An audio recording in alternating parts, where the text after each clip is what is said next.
信只要我哋仍然熱愛呢個城市，我剛才講嘅新願景係可望可及。林鄭月娥以香港新願景為題發表演講，佢表明演講嘅內容唔係參選特首嘅政綱。深港通下星期一開通，恒生指數重上100天線，但喺23000點前遇到阻力。澳洲政府為咗趕及喺年底前通過法案，向當地工作假期人士徵稅，同意讓步，將稅額調低到15%。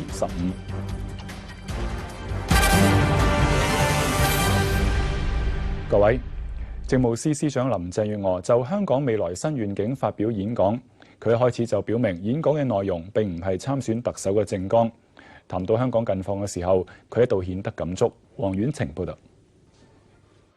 林鄭月娥以香港未來願景為題發表演講，一開始就表明立場，並唔係選舉行政長官嘅競選嘅綱領。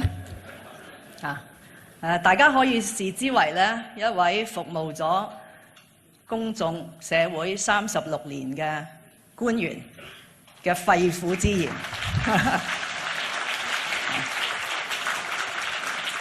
我亦都唔介意大家視為呢位官員嘅臨別贈言。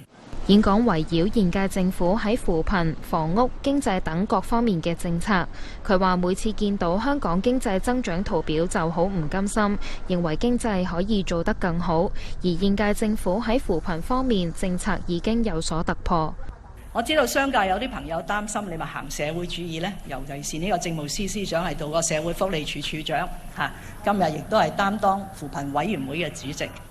我可以話俾大家聽，我嘅政策嘅理念仍然係一個資本主義，我仍然係相信自由市場經濟，但係我更加認同嘅呢係政府，好似我剛才講喺分配資源、喺讓市民共享成果嗰方面呢係責無旁貸。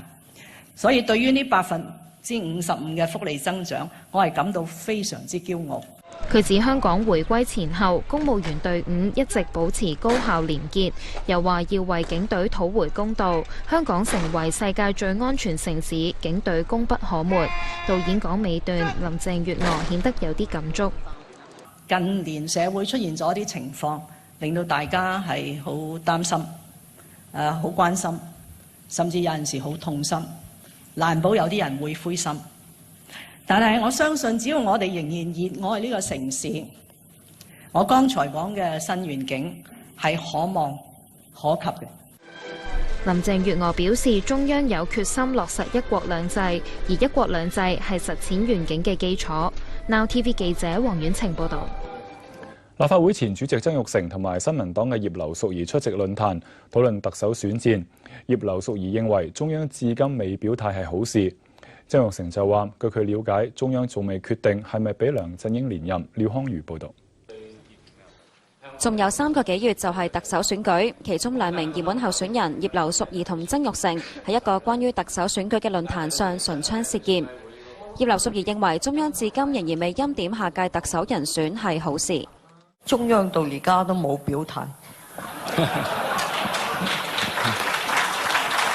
咁係一件非常好嘅事啊！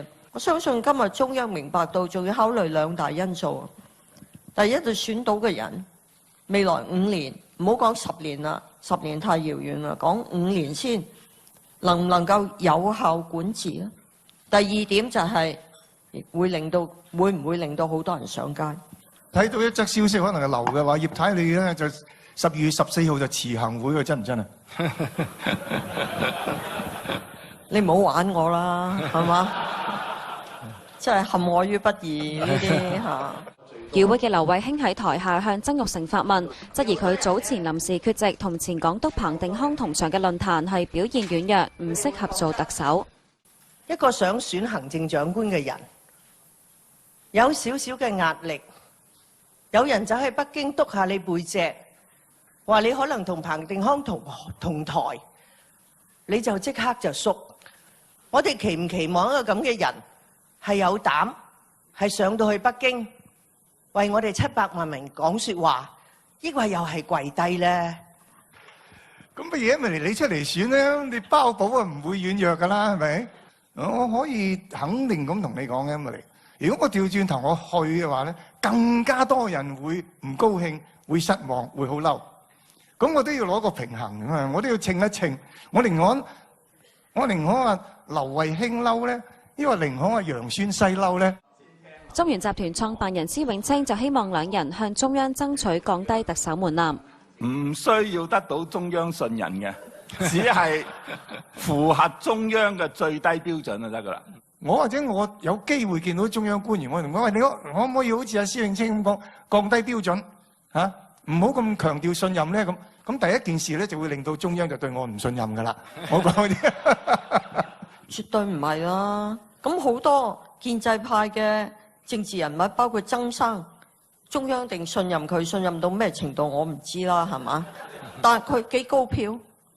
曾鈺成又透露，第一屆特首選舉自己喺2輪投票都唔係投俾董建華，又話據佢了解，中央至今仍然未表示係咪支持梁振英連任。Now TV 記者廖康瑜報導。正喺北京訪問嘅財政司司長曾俊華同港澳辦主任黃光亞會面，被問到係咪得到中央表態支持參選下屆行政長官選舉，曾俊華並冇回應。駐北京記者胡廷偉報導。曾俊華呢一次訪京嘅焦點行程係拜會港澳辦。主任黃光亞前嚟迎接，又主動同曾俊華握手。隨行嘅仲包括財經事務及庫務局局長陳家強同埋金管局總裁陳德霖。同黃光亞會面大概40分鐘，港澳辦發出一張照片，兩個人並排而坐。財爺係咪中央係咪開綠燈俾你參選特首啊？係咪俾你參選啊？曾俊華離開嘅時候就冇回應，係咪獲表態支持參選？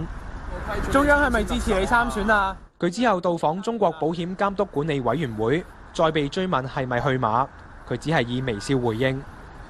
曾俊華訪京4日，強調係恆常訪問，已經先後拜訪發改委、港澳辦同埋中保監，之後2日會到訪人民銀行、財政部、中證監同埋商務部。曾俊華一行到各個部委同埋財金機關拜會，但都冇採訪安排。佢會喺星期2先至向傳媒總結同埋回應提問。Now TV 駐北京記者胡廷偉報導。深港通落實下星期一開通，港股上升，恒生指數重上100天線。瑞銀預期深港通開通之後，港股可以受惠，不過都有券商預期對於港股短期嘅刺激有限。張令圖報導。深港通下個星期一啟動，恒生指數重上100天線，投資者將會有咩部署呢？問嘅人咧，相對嚟講比上2年係少咗啲啦。深港通要留嘅咩咧？就大陸冇得買嘅股，就係好股，大陸個個都中意嘅大型股，例如騰訊啦，佢冇買啊嘛，我哋個個識微信噶嘛，實買㗎。恒指輕微高開之後，午後升幅曾經擴大到240點，但係23,000點前行人止步，尾市升幅收窄，收市升107點，報22,830點，成交增加到705億。處理財政司司長蘇錦樑指出，深港通對中港市場有幫助。深港通咧將有利於內地嘅資本市場喺風險可控嘅情況下，進一步咧對外開放及推動人民幣國際化。同時咧，深港通有利國際投資者經由香港市場更全面咁投資於內地嘅市場，從而咧鞏固香港作為國際金融中心及主要離岸人民幣樞紐嘅地位。深港通落實開通日期，港交所先升後回，騰訊同中移動成為吸納對象，升超過1%。新增過百隻港股通股份之中，個別升幅達到雙位數。AH 差價股亦都有吸納，比亞迪升3%，不過中港券商股普遍下跌。瑞銀預期深港通開通之後，明年南下資金佔大市成交會由目前8%至1%2，提高到2%。保險公司尤其是國內保險公司咧，一啲年金每年到年頭，其實佢哋都會收到好多保險金，咁其實佢哋都要考慮點樣去將呢一啲嘅收到嘅保險金係點樣去投資達到一個最好嘅收益效果，咁所以可能短期裏邊我哋會睇到喺一啲資金流動性嗰方面會有一個拉動。瑞信就估計會有更加多嘅險資南下，明年會有3000億人民幣嘅內險資金南下買港股。中金公司認為，投資者早已經預期深港通開通，估計短期對中港市場影響溫和。花旗重申對深港通嘅正面睇法，但係唔認為深港通啟動之後資金會明顯流入，維持恒指明年24000點預測不變。Now TV 記者張令圖報導。競爭事務委員會發公告，指建築師學會同埋規劃師學會嘅操守準則部分條文限制會員嘅獨立定價，要求兩個學會糾正。競委會指出，建築師學會嘅會員需要支持同埋使用學會提供嘅協議及專業收費表。規劃師學會就訂明，會員唔能夠考慮其他規劃師就相同服務嘅報價之後調低收費報價。有關條款嘅效果同合謀定價相似。競委會強調，雖然兩個學會獲得豁免，無需跟從競爭條例，但佢哋嘅會員就唔會享有豁免。競委會要求兩個團體喺明年1月底或者之前採取實質嘅行動糾正行為，否則會將事件轉介到競爭政策諮詢委員會去處理。兩個學會暫時未有回應。轉頭翻嚟睇啲國際消息。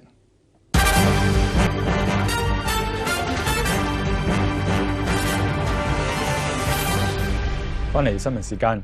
澳洲計劃向到當地工作假期人士徵收超過30%嘅收入稅。政府同反對派拉鋸超過1年之後讓步，將稅率調低到15%。預料方案可以喺國會通過，明年生效。廖美儀報導。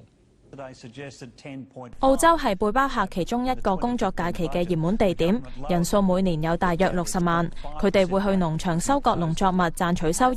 現時佢哋同當地居民一樣，只要1年收入唔高於18200澳元就唔使交稅。但明年開始，無論有幾多收入都要抽稅。澳洲政府舊年提出將稅率定喺32.5%，即係參加工作假期嘅背包客幾乎要將收入嘅1/3上繳，惹嚟旅遊業界同農場經營者極大反彈，擔心咁樣變相趕客。後來政府讓步，同意將稅率降到19%。反對聲音太大之下，原定今年7月生效嘅建議押後到明年1月。但在野工黨同綠黨等都認為應該同鄰近嘅新西蘭睇齊，定喺10.5%，保持競爭力。為咗趕及喺新年前就徵稅立法，政府星期一宣布接受折衷方案，將稅額定喺15%。The government will be working to put in place a bill which will propose 15% on the backpackers arrangement. This matter has gone through needless difficulty because of the bloody-mindedness and the political game playing of the Labor Party. 由於得到獨立議員嘅支持，議案相信可以順利喺國會過關。但莫里森表示，由於稅率調低咗，新方案將會令到澳洲未來4年少收1億2千萬澳元。Now TV 記者廖美儀報導。一批新加坡軍方嘅裝甲車上星期由貨船自台灣運返新加坡，途中未經申報停靠香港，被海關扣押。喺北京，外交部證實已經就事件向新加坡政府提出交涉。中方已經就此向新方提出了交涉，要求新方嚴格遵守香港特區政府的有關法律，配合特區政府做好有關的後續處理工作。中國政府一貫堅決反對與中國建交的國家與台灣地區開展任何形式的官方往來，包括軍事交流與合作。我們要求新加坡政府切實恪守一個中國的原則。美國駐菲律賓大使館附近發現土製炸彈，警方即場引爆，冇人受傷。警方封鎖現場，搜集碎片。清潔工人朝早喺美國駐馬尼拉大使館對開一個垃圾桶，發現可疑物品之後報警。閉路電視顯示有人坐的士將爆炸品放入垃圾桶。由於每日有好多人喺大使館外邊排隊申請簽證，如果喺辦公時間爆炸，可能會造成嚴重嘅傷亡。菲律賓警方表示，嗰個土製炸彈綁住81厘米嘅迫擊炮彈、信管、電池同埋手機，同9月喺達沃造成15人死亡嘅爆炸裝置相似，推測可能係同效忠伊斯蘭國嘅組織有關。案件都唔排除係仇視美國或者大使館者嘅所為。美國後任總統特朗普喺社交網絡連珠爆發，批評希拉里陣營支持重新點票，浪費時間同埋金錢，亦都唔能夠改變選舉結果。佢又聲稱有幾百萬人非法投票，同埋多個州出現選舉舞弊，但就冇提出實質嘅證據。陳翠婷報導。特朗普喺啱啱過去嘅感恩節發表錄影講話，呼籲國民放下分歧。但面對綠黨總統候選人斯坦喺威斯康星州提出重新點票獲得接納，希拉里陣營又表態參與重點之後，特朗普按捺不住，星期日晚喺社交網站連珠炮發，10幾個鐘內連發10幾篇貼文，引述希拉里喺辯論中嘅講話，指佢曾經批評特朗普唔肯承諾接受選舉結果係破壞民主制度，又引述希拉里嘅敗選感言，呼籲美國人開明啲，俾機會特朗普領導國家，暗示佢言行不一。特朗普為重新點票嘥時間又嘥錢，但結果都唔會有變而覺得傷感。後嚟佢話風一轉，話自己除咗喺選舉人票大勝，如果減去幾百萬個非法投票嘅選民，佢連普選票都會多過希拉里。又點名3個希拉里勝出嘅州份：弗吉尼亞、新罕布什爾同加州有嚴重選舉舞弊，質疑點解傳媒唔去報導。特朗普喺短短幾句嘅留言中拋出舞弊論，同佢選前多次聲稱選舉出現舞弊、投票制度被操控嘅論調相似，而同樣未有提出實質證據。華盛頓郵報報導，特朗普指幾百萬人非法投票嘅講法，其實源自一篇社交網絡嘅貼文。前德州衛生部門官員菲利普斯今個月12號喺 Twitter 留言，話佢掌握嘅1億8千萬個選民登記資料當中300萬投咗票嘅人唔係美國公民。即使冇證據支持，並且遭事實查證組織否定，呢個講法依然係一啲陰謀論網站廣傳。有人就質疑，連最早確認投票結果嘅佛蒙特州都要到11月17號先至公佈相關資料。菲利普斯冇可能喺5日前就已經肯定有300萬移民非法投票。特朗普嘅政權過渡團隊高級顧問康偉話：唔明白點解民主黨唔肯認輸。目前距離特朗普接任只有2個月，期望希拉里同佢嘅支持者能夠向前看。Now TV 記者陳翠婷報導。休息返嚟會有新聞之父。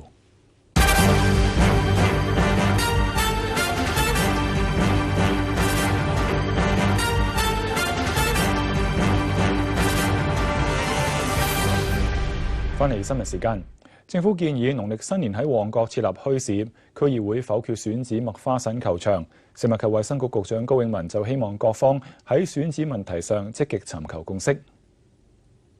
如果大家係以主觀嘅角度，以就係從個別嘅單純以個別嘅持份者嘅利益出發，堅持所有自己嘅意見的話咧，我相信好似上次喺油尖旺區議會咁嘅情況咧，我唔排除會再發生嘅嚇。大家睇到咧個大方向都贊成嘅喎，不過咧去到講個選址嗰陣咧，就出現一個9比8咁一個否決嘅局面。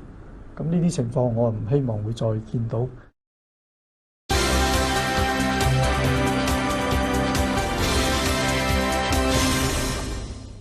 歡迎收睇新聞智庫。美國總統選舉綠黨嘅候選人斯坦提出喺搖擺州份威斯康星州重新點票，並且有意挑戰另外2個關鍵州份賓夕法尼亞同埋密歇根州嘅結果。民主黨嘅希拉里團隊話要加入，共和黨嘅特朗普當然係唔高興。要重點選票，錢係好重要。估計重點威斯康星州嘅選票就要110萬美元。斯坦喺11月23號發起籌款，目標係籌到250萬，但係短短2日，佢就已經籌到接近500萬。呢個數目比起佢參選總統期間所籌到嘅競選經費都仲要多。有評論員認為，斯坦突然之間可以籌到巨額款項，背後一定係有財力雄厚嘅人幫助，而呢一個人相信就係著名投資者索羅斯。目的當然係想將希拉里送入白宮。眾所周知，索羅斯係民主黨嘅大金主，亦都係希拉里嘅支持者。大選之後，美國多地爆發嘅反特朗普當選示威，索羅斯就被指係推手。威斯康星州選舉委員會已經接納重點選票嘅要求，佢哋要喺12月13號之前完成驗票工作。去到目前為止，希拉里喺普選票領先特朗普大約200萬票。而喺選舉人票方面，希拉里有232票，少特朗普58票。普遍分析認為，即使3個搖擺州份都重新點票，希拉里能夠動搖到大選結果嘅機會，可以話係微乎其微。威斯康星、密歇根同埋賓夕法尼亞傳統上都係支持民主黨，但係喺威斯康星州，特朗普領先希拉里大約1個百分點，亦都即係27000幾張普選票；而喺密歇根州就領先過萬張。至於喺賓夕法尼亞州就領先多達差唔多成7萬票。密歇根州至今仍然未公布16張選舉人票誰屬，但係希拉里要反敗為勝，就必須喺重新點票之中全取3個州，夾埋46張嘅選舉人票。唔好講係特朗普啊，就連係希拉里自己嘅陣營都認為唔係太可能，因為即使喺兩人嘅普選票數最接近嘅密歇根州，希拉里亦都好難喺重點之後反超前。除非佢嘅團隊發現大規模嘅舞弊，又或者係遭到黑客入侵嘅證據。提到重新點票，不禁令人諗起2000年大選嘅時候，佛羅里達州嘅選票爭議，足足拗咗成個月先至有最終定案。而今屆大選，特朗普喺呢個州嘅得票比起希拉里多1.3個百分點。根據佛羅里達州嘅法律，只有喺得票率相差0.5個百分點或以下，先至會自動重新點票，否則就要透過法律手段去解決。由538名選舉人組成嘅選舉人團喺12月19號就會按照所屬州份嘅投票結果正式選出下任總統。一般情況之下，呢一次只係例行公事，但係就傳出有最少6個選舉人想按照自己嘅意願改投希拉里。選舉專家就話，就算俾佢哋成功選出希拉里都冇用，因為共和黨所控制嘅國會可以出手阻止，並且直接選出特朗普為總統。所以如無意外咧，特朗普成為美國嘅下任總統已經係唔能夠改變嘅事實啦。今集嘅新聞智庫講到呢度。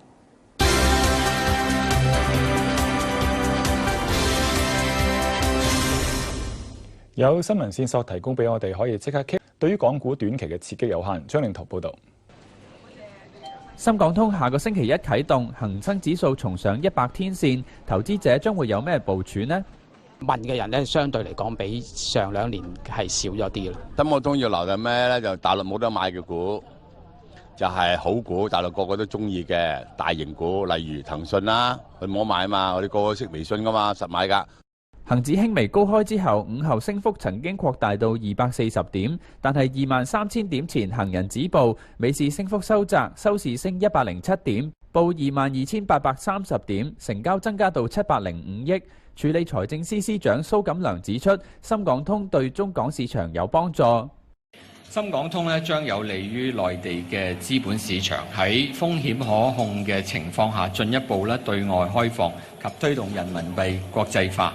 同時深港通有利國際投資者經由香港市場更全面咁投資於內地嘅市場，從而鞏固香港作為國際金融中心及主要離岸人民幣樞紐嘅地位。深港通落實開通日期，港交所先升後回，騰訊同中移動成為吸納對象，升超過1%。新增過百隻港股通股份之中，個別升幅達到雙位數。AH 差價股亦都有吸納，比亞迪升3%，不過中港券商股普遍下跌。瑞銀預期深港通開通之後，明年南下資金佔大市成交會由目前8%至1%2，提高到2%。保險公司尤其是國內保險公司咧，一啲年金每年到年頭，其實佢哋都會收到好多保險金，咁其實佢哋都要考慮點樣去將呢一啲嘅收到嘅保險金係點樣去投資達到一個最好嘅收益效果，咁所以可能短期裏邊，我哋會睇到喺一啲資金流動性嗰方面會有一個拉動。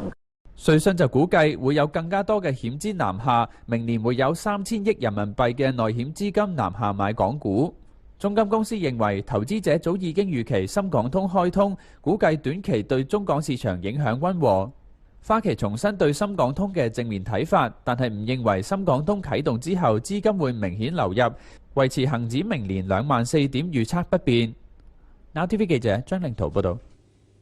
競爭事務委員會發公告，指建築師學會同埋規劃師學會嘅操守準則部分條文限制會員嘅獨立定價，要求兩個學會糾正。競委會指出，建築師學會嘅會員需要支持同埋使用學會提供嘅協議及專業收費表。規劃師學會就訂明，會員唔能夠考慮其他規劃師就相同服務嘅報價之後調低收費報價。有關條款嘅效果同合謀定價相似。競委會強調，雖然兩個學會獲得豁免，無需跟從競爭條例，但佢哋嘅會員就唔會享有豁免。競委會要求兩個團體喺明年1月底或者之前採取實質嘅行動糾正行為，否則會將事件轉介到競爭政策諮詢委員會去處理。兩個學會暫時未有回應。轉頭翻嚟睇啲國際消息。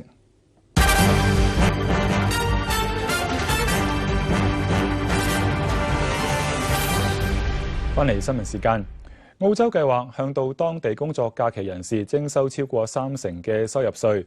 政府同反對派拉鋸超過1年之後讓步，將稅率調低到15%。預料方案可以喺國會通過，明年生效。廖美儀報導。澳洲係背包客其中一個工作假期嘅熱門地點，人數每年有大約60萬。佢哋會去農場收割農作物賺取收入。現時佢哋同當地居民一樣，只要1年收入唔高於18,200澳元就唔使交稅。但明年開始，無論有幾多收入都要抽稅。澳洲政府近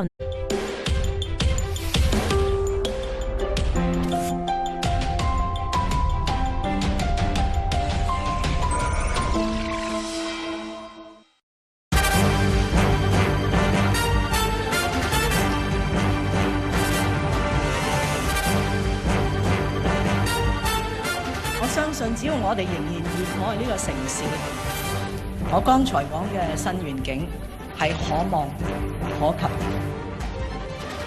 林鄭月娥以香港新願景為題發表演講，佢表明演講嘅內容唔係參選特首嘅政綱。深港通下星期一開通，恒生指數重上100天線，但喺23,000點前遇到阻力。澳洲政府為咗趕及喺年底前通過法案，向當地工作假期人士徵稅，同意讓步，將稅額調低到15%。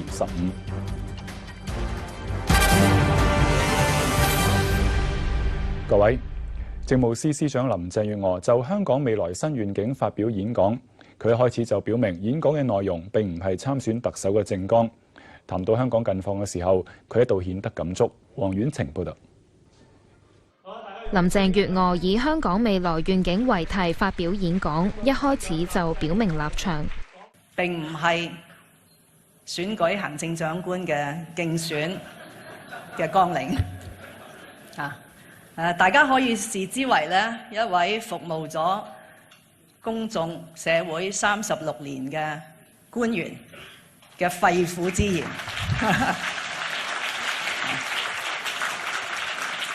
我亦都唔介意大家視為呢位官員嘅臨別贈言。演講圍繞現屆政府喺扶貧、房屋、經濟等各方面嘅政策。佢話每次見到香港經濟增長圖表就好唔甘心，認為經濟可以做得更好。而現屆政府喺扶貧方面政策已經有所突破。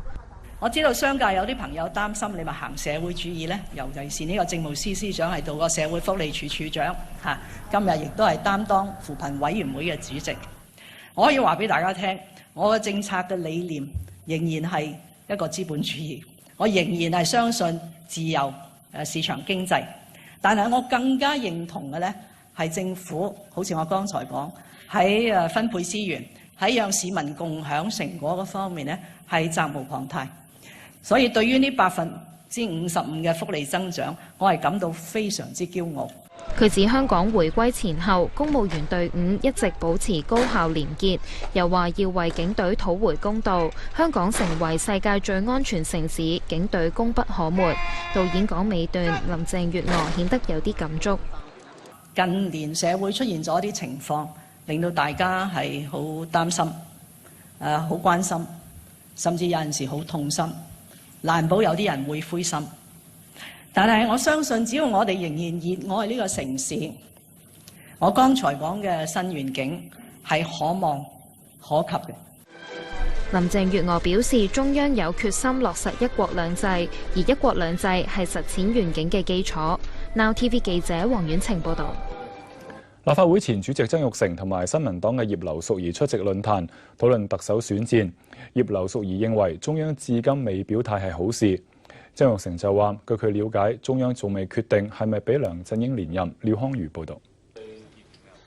仲有3個幾月就係特首選舉，其中2名熱門候選人葉劉淑儀同曾鈺成喺一個關於特首選舉嘅論壇上唇槍舌劍。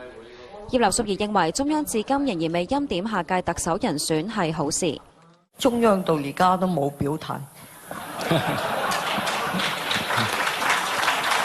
咁係一件非常好嘅事啊！我相信今日中央明白到，仲要考慮2大因素。第一，就選到嘅人，未來5年，唔好講10年啦，10年太遙遠啦，講5年先能唔能夠有效管治咧？第二點就係會唔會令到好多人上街？睇到一則消息，可能係流嘅話，葉太你咧就12月14號就辭行會嘅，真唔真啊？你唔好玩我啦，係嘛？真係陷我於不義呢啲嚇。與會嘅劉慧卿喺台下向曾鈺成發問，質疑佢早前臨時缺席同前港督彭定康同場嘅論壇係表現軟弱，唔適合做特首。一個想選行政長官嘅人，有少少嘅壓力。有人就喺北京督下你背脊，話你可能同彭定康同台，你就即刻就縮。我哋期唔期望一個咁嘅人係有膽，係上到去北京為我哋700萬民講説話，抑或又係跪低咧？咁乜嘢咪嚟你出嚟選咧？你包保啊唔會軟弱噶啦，係咪？我可以肯定咁同你講嘅，咁嚟。如果我調轉頭我去嘅話咧，更加多人會唔高興，會失望，會好嬲。咁我都要攞個平衡啊！我都要稱一稱。我寧可話劉慧卿嬲咧，因為寧可話楊宣西嬲咧。中原集團創辦人施永青就希望2人向中央爭取降低特首門檻。唔需要得到中央信任嘅，只係符合中央嘅最低標準就得㗎啦。我或者我有機會見到中央官員，我同佢話：你可唔可以好似阿施永青咁講，降低標準嚇，唔好咁強調信任咧？咁第一件事咧就會令到中央就對我唔信任㗎啦。我講啲絕對唔係啦。咁好多建制派嘅政治人物，包括曾生，中央定信任佢，信任到咩程度我唔知啦，係嘛？但係佢幾高票。曾鈺成又透露，第1屆特首選舉自己喺2輪投票都唔係投俾董建華，又話據佢了解，中央至今仍然未表示係咪支持梁振英連任。Now TV 記者廖康瑜報導。正喺北京訪問嘅財政司司長曾俊華同港澳辦主任黃光亞會面，被問到係咪得到中央表態支持參選下屆行政長官選舉，曾俊華並冇回應。駐北京記者胡廷偉報導。曾俊華呢一次訪京嘅焦點行程係拜會港澳辦。主任黃光亞前嚟迎接，又主動同曾俊華握手。隨行嘅仲包括財經事務及庫務局局長陳家強同埋金管局總裁陳德霖。同黃光亞會面大概40分鐘，港澳辦發出一張照片，2個人並排而坐。蔡爺係咪中央係咪開綠燈俾你參選特首啊？係咪俾你參選啊？曾俊華離開嘅時候就冇回應，係咪獲表態支持參選？中央係咪支持你參選啊？佢之後到訪中國保險監督管理委員會，再被追問係咪去馬，佢只係以微笑回應。曾俊華訪京4日，強調係恆常訪問，已經先後拜訪發改委、港澳辦同埋中保監，之後2日會到訪人民銀行、財政部、中證監同埋商務部。曾俊華一行到各個部委同埋財金機關拜會，但都冇採訪安排。佢會喺星期2先至向傳媒總結同埋回應提問。Now TV 駐北京記者胡廷偉報導。深港通落實下星期1開通，港股上升，恒生指數重上100天線。瑞銀預期深港通開通之後，港股可以受惠。不過都有券商預期港股年提出將稅率定喺32.5%，即係參加工作假期嘅背包客幾乎要將收入嘅1/3上繳，惹嚟旅遊業界同農場經營者極大反彈，擔心咁樣變相趕客。後來政府讓步，同意將稅率降到19%。反對聲音太大之下，原定今年7月生效嘅建議押後到明年1月。但在野工黨同綠黨等都認為應該同鄰近嘅新西蘭睇齊，定喺10.5%，保持競爭力。為咗趕及喺新年前就徵稅立法，政府星期一宣布接受折衷方案，將稅額定喺15%。The government will be working to put in place a bill which will propose 15% on the backpackers arrangement. This matter has gone through needless difficulty because of the bloody-mindedness and the political game playing of the Labor Party. 由於得到獨立議員嘅支持，議案相信可以順利喺國會過關。但莫里森表示，由於稅率調低咗，新方案將會令到澳洲未來4年少收1億2千萬澳元。Now TV 記者廖美儀報導。一批新加坡軍方嘅裝甲車上星期由貨船自台灣運返新加坡，途中未經申報停靠香港，被海關扣押。喺北京，外交部證實已經就事件向新加坡政府提出交涉。中方已經就此向新方提出了交涉，要求新方嚴格遵守香港特區政府的有關法律，配合特區政府做好有關的後續處理工作。中國政府一貫堅決反對與中國建交的國家與台灣地區開展任何形式的官方往來，包括軍事交流與合作。我們要求新加坡政府切實恪守一個中國的原則。美國駐菲律賓大使館附近發現土製炸彈，警方即場引爆，冇人受傷。警方封鎖現場，搜集碎片。清潔工人朝早喺美國駐馬尼拉大使館對開一個垃圾桶，發現可疑物品之後報警。閉路電視顯示有人坐的士將爆炸品放入垃圾桶。由於每日有好多人喺大使館外邊排隊申請簽證，如果喺辦公時間爆炸，可能會造成嚴重嘅傷亡。菲律賓警方表示，嗰個土製炸彈綁住81厘米嘅迫擊炮彈、信管、電池同埋手機，同9月喺達沃造成15人死亡嘅爆炸裝置相似，推測可能係同效忠伊斯蘭國嘅組織有關。案件都唔排除係仇視美國或者大使館者嘅所為。美國後任總統特朗普喺社交網絡連珠爆發，批評希拉里陣營支持重新點票，浪費時間同埋金錢，亦都唔能夠改變選舉結果。佢又聲稱有幾百萬人非法投票，同埋多個州出現選舉舞弊，但就冇提出實質嘅證據。陳翠婷報導。特朗普喺啱啱過去嘅感恩節發表錄影講話，呼籲國民放下分歧。但面對綠黨總統候選人斯坦喺威斯康星州提出重新點票獲得接納，希拉里陣營又表態參與重點之後，特朗普按捺不住，星期日晚喺社交網站連珠炮發，10幾個鐘內連發10幾篇貼文，引述希拉里喺辯論中嘅講話，指佢曾經批評特朗普唔肯承諾接受選舉結果係破壞民主制度，又引述希拉里嘅敗選感言，呼籲美國人開明啲，俾機會特朗普領導國家，暗示佢言行不一。特朗普為重新點票嘥時間又嘥錢，但結果都唔會有變而覺得傷感。後嚟佢話風一轉，話自己除咗喺選舉人票大勝，如果減去幾百萬個非法投票嘅選民，佢連普選票都會多過希拉里。又點名3個希拉里勝出嘅州份：弗吉尼亞、新罕布什爾同加州有嚴重選舉舞弊，質疑點解傳媒唔去報導。特朗普喺短短幾句嘅留言中拋出舞弊論，同佢選前多次聲稱選舉出現舞弊、投票制度被操控嘅論調相似，而同樣未有提出實質證據。華盛頓郵報報導，特朗普指幾百萬人非法投票嘅講法，其實源自一篇社交網絡嘅貼文。前德州衛生部門官員菲利普斯今個月12號喺 Twitter 留言，話佢掌握嘅1億8千萬個選民登記資料當中300萬投咗票嘅人唔係美國公民。即使冇證據支持，並且遭事實查證組織否定，呢個講法依然係一啲陰謀論網站廣傳。有人就質疑，連最早確認投票結果嘅佛蒙特州都要到11月17號先至公佈相關資料。菲利普斯冇可能喺5日前就已經肯定有300萬移民非法投票。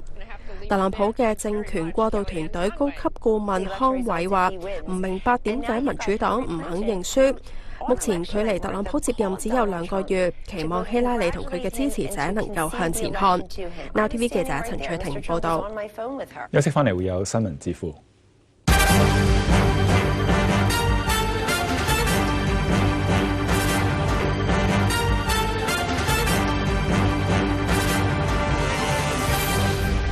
翻嚟新聞時間，政府建議農曆新年喺旺角設立墟市，區議會否決選址麥花臣球場。食物及衛生局局長高永文就希望各方喺選址問題上積極尋求共識。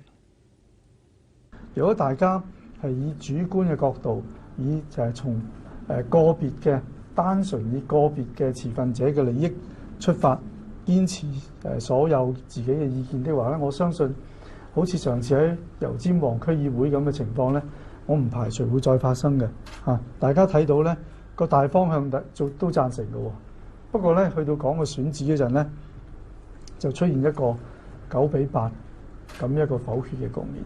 咁呢啲情況我唔希望會再見到。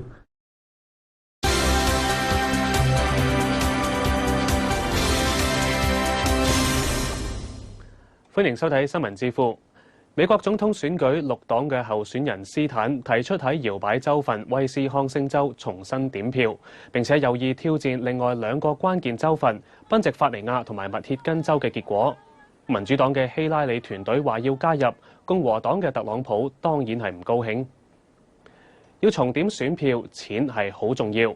估計重點威斯康星州嘅選票就要110萬美元。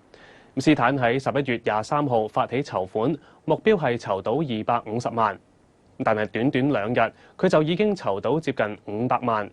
呢個數目比起佢參選總統期間所籌到嘅競選經費都仲要多。